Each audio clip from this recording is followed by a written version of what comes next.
Good afternoon, everyone. Joining me today is Lieutenant General Frank McKenzie, Director of Joint Staff. We're here to announce that Secretary Mattis has directed the Department to revise how it accounts for deployed personnel carrying out major operations in Afghanistan. The Secretary has been clear about his commitment to transparency in our public reporting procedures and increasing commanders' ability to adapt to battlefield conditions and countering emergent threats. Following a comprehensive review of our South Asia strategy, the Secretary has determined we must simplify our accounting methodology and improve the public's understanding of America's military commitment in Afghanistan. DoD's previous force management practice only disclosed publicly the forces under the force management level, not those forces on temporary missions. While this procedure supported operational security, it also reduced unit readiness and transparency. Often commanders were compelled to reduce the sizes of deploying units in order to meet theater force management levels and limit the time that units could remain in operational theaters. This way of doing business is over. Today, the Department will release a public approximate number to account for total forces in Afghanistan. As we have done in the past, we will still protect sensitive units and certain temporary missions. We will continue to fully report all forces to Congress in closed settings. With this change, we will balance informing the American people, maintaining operational security, and denying the enemy any advantage. Along these same lines, we are also reviewing force management practices for Iraq and Syria. To be clear, this is not an announcement of a troop increase. We are simply being more transparent about the way we communicate America's military commitment in Afghanistan while still protecting sensitive information. Our success as a military depends on the support of the American people. These changes will help us enhance the trust the public has placed in the Department. Now I'd like to turn it over to General McKenzie, who will deliver a few remarks, and then we'll take a few of your questions. General McKenzie. Thank you, Dana. Good afternoon, everyone. I'm Lieutenant General Frank McKenzie, the Director of the Joint Staff. What I'd like to do in the next few minutes is provide you with the military rationale for the change and how we're going to report the number of deployed personnel in Afghanistan. The new force management process that we're going to talk about allows us to balance two competing priorities. First, openness and transparency with the American people and with our allies. And second, avoiding provision of aid and comfort to the enemy by telegraphing our military capabilities and operations. We will characterize all forces necessary for the steady state missions of train, advise, assist, and counterterrorism as total forces. Included in total forces in Afghanistan will be the troops required for short duration missions, which vary based upon operational conditions, but are not needed for the duration of the operation. This includes troops in a temporary duty status, troops assigned to combat support agencies, and forces assigned to the material recovery element and the Resolute Support Sustainment Brigade. Troops that are involved in relief in place and transfer authority of operations will not be included in the total forces reporting because the transition period between units is very short in duration. In November 2016, the previous administration authorized the increase of the force manning level to 8,448, and until now the Department has routinely reported approximately 8,400 forces with a complex series of authorized exemptions above that. Under the new simplified accounting methodology, the current total forces number in Afghanistan is approximately 11,000. This does not include any potential future adjustments the Secretary of Defense may make in order to accomplish the President's new strategy for South Asia. And let me just emphasize upon closing my remarks, the number of 11,000 is an approximation. The number may be slightly above that, maybe slightly below that. It will certainly vary. Thank you. Okay, so with that, start with Lita. Hi, Lolita Baldor with the Associated Press. A couple questions. Since you're doing this for Afghanistan, I did hear you mention Iraq and Syria. Why aren't you releasing the same transparent numbers for Iraq and Syria today? And I have a follow-up. So each operational theater is different, and we have to consider different concerns. We are reviewing Iraq and Syria, and the same guiding principles will govern how we roll out those numbers as well. General?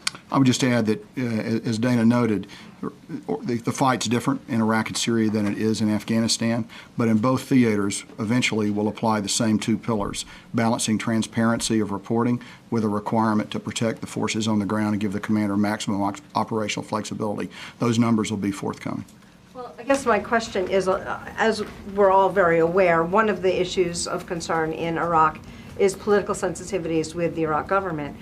Are you suggesting that that would be taken into account, thus rather diluting the transparency portion of this? Or will you do the same exact manner of accounting in Iraq as you are doing in Afghanistan, regardless of the political sensitivities of the Iraqi government? We are still, Iraq and Syria are still under review, and we think about every AOR or every country differently. And so when we have details, we will definitely get back to you when we're ready. But the same principles will guide that accounting as well. But I just want to make sure I understand that. So you're saying the same principles will apply. Does that mean you will count them the same, or will there be a lesser degree of transparency in Iraq because you're taking into account what you said countries are different? I think the American public has got to know what transparent means, and does it mean the same thing in each country? Absolutely, and that is still under review, and when we're ready to roll out those numbers, we will let you know. So, is David Martin here? No. So, Tom Bowman, you have a question for us? No. Okay, I'll go down my list. Nancy, hi, I understand that you are now with the Wall Street Journal, so congratulations. Thank you. I had a couple questions. One on to follow up on Lita's point on, I still don't understand if we're actually going to get numbers. Can you give us a timeline in terms of when we would hear on Iraq and Syria? I'll just start there. We'll definitely, it's still under review. I don't have a timeline. I'll let the general talk more to the accounting process that's happening, but it's still under review, and it's still based on the same principles of transparency. The Secretary is very adamant about applying greater transparency to this accounting practice. Reviewing it? We're currently joint staff. Joint staff, the theater commander, and ultimately, of course, the Secretary of Defense will be the reviewing authority as we go forward. We're simply not ready to bring those numbers out. And is there a timeline how long we hear a decision one way or the other?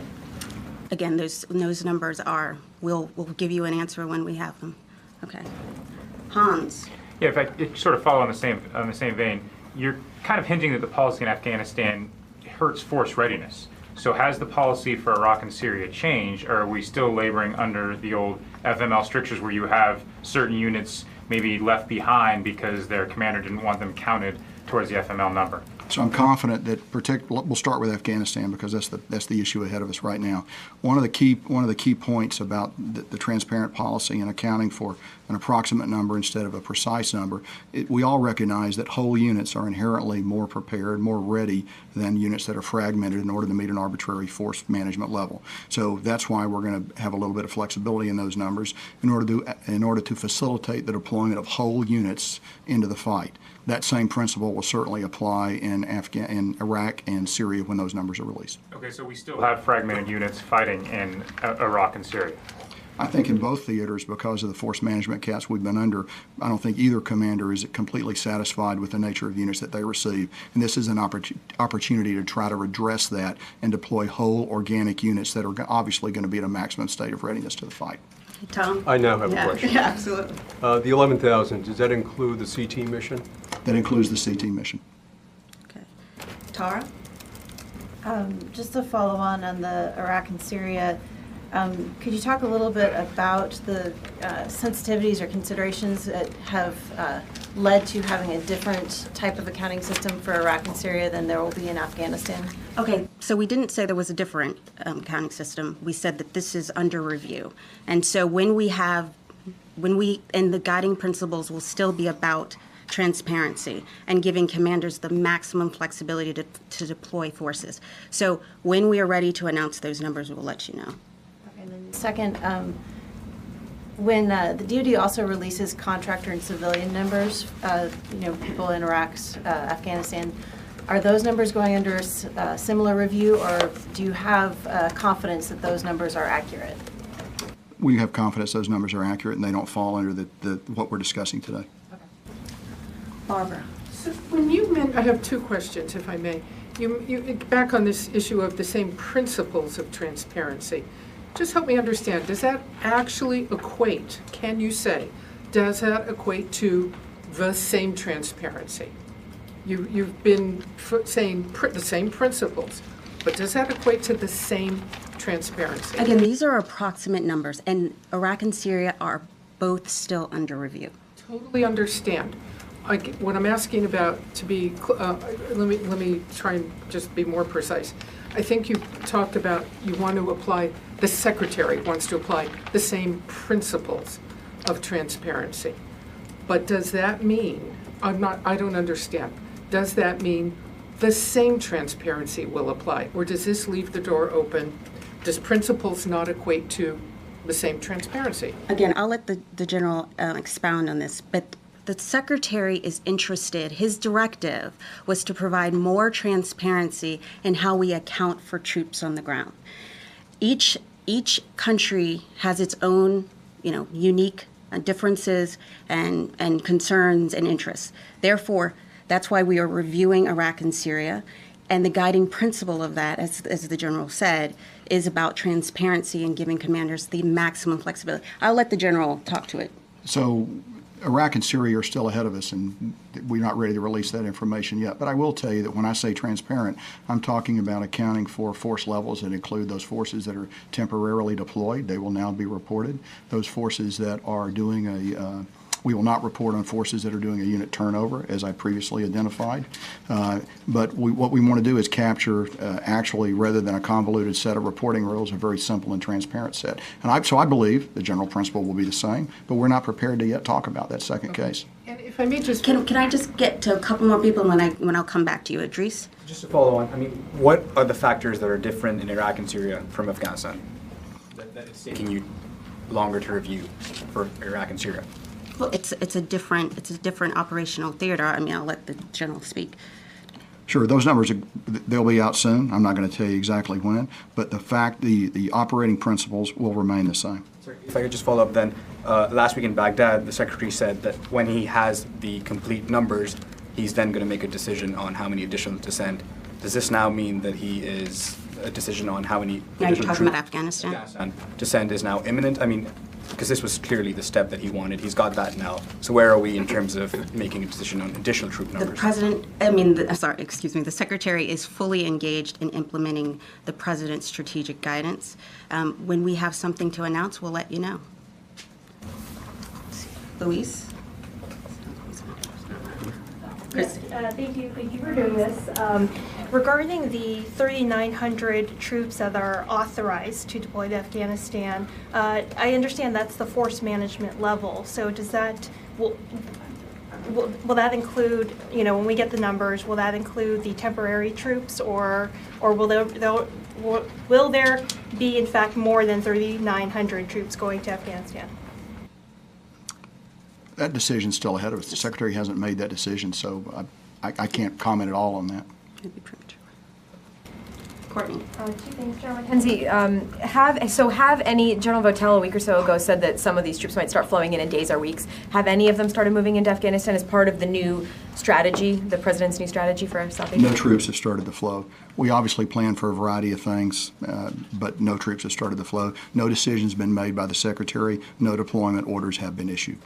And then one for you, Dana, please. I know that this is about FML, but I just have to ask you, since we have the opportunity about transgender, since the SecDef put out his guidance last night, or put out his first, written statement about it. There were two things that kind of struck me in the statement. The first was it said that the soon arriving senior civilian leadership of DoD will play an important role in this effort. Who is that specifically that he was referencing there? And then the second part, at the very end, he talked about there could be some necessary interim adjustments to procedures or some new guidance that he puts out before the review is complete in 6 or 7 months. Can you talk about those two elements, particularly, and what those he meant in that statement? Yes, so the first thing that we're working on is interim guidance. The interim guidance will inform the implementation strategy. The Secretary will convene a panel to really look at lethality, unit cohesion, as well as readiness. Secretary sees everything through that prism.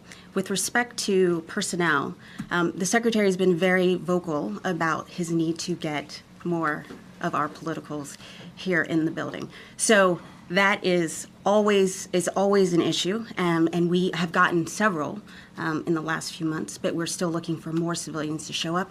The more people on the team, the more help we can have. Does he not have the staff in place now for this? I mean, this specifically, it's unusual that it specifically mentions that people who aren't here yet will play a major role in a review or in this process. So are the people not in place now to actually go through with the review? There are people in places, but we need more people in place to ensure that we have the answers that the Secretary needs to make the proper recommendation.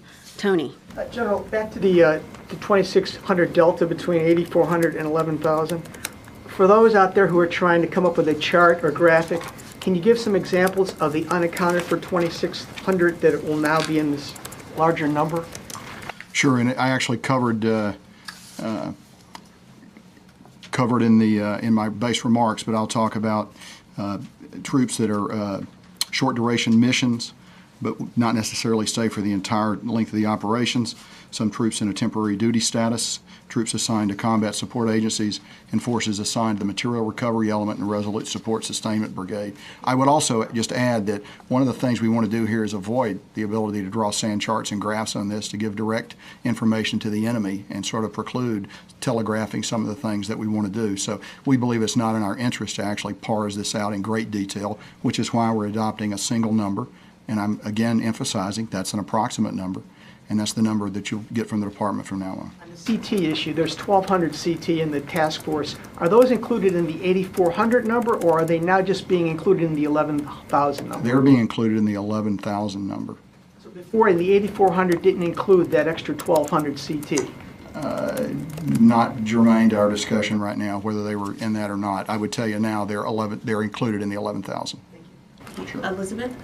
President Trump seems like he's really reiterated on the campaign trail and as president that he was not interested in giving full transparency about numbers, didn't want to broadcast any movements to the enemy. So did the Secretary consult with the president prior to making this decision for review, or what caused him to want to make this decision?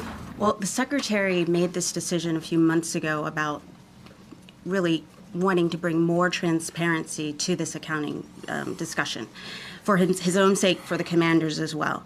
The Secretary talks frequently with the President, and so their discussions deserve the utmost discretion. Gordon, did you have a question? Yeah, just quick on transgender. I want to clarify something from the statement last night. Would this panel that is being put together include anyone from outside of the department?